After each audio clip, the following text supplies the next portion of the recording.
House వైఫా అని హేళన చేసే వాళ్ళకి, అవును, నేను హౌస్ వైఫ్ను.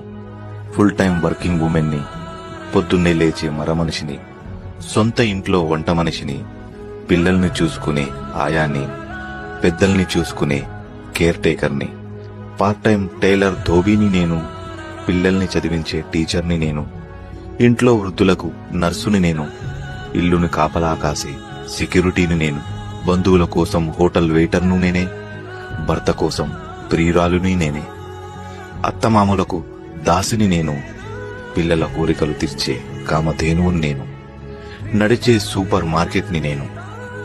నాకు పనివేళలు ఉండవు, నాకు జీతం ఇవ్వరు, సెలవులన్న మాట ఉండదు, ప్రమోషన్ వచ్చి పైకి ఎదగను, కుటుంబం నవ్వితే నవ్వుతాను, వారు ఏడిస్తే ఏడుస్తాను, వాళ్ళు సాధిస్తే సంబరపడతాను, వాళ్ళు అవమానిస్తే ఒంటరిగా బాధపడతాను. ఇంత చేస్తున్నా నువ్వు ఏం చేస్తావు అని అడిగితే సమాధానం చెప్పలేని వెర్రిదానిని నేను, అస్తిత్వం లేని హౌస్ వైఫ్ని నేను. Download ShareChat.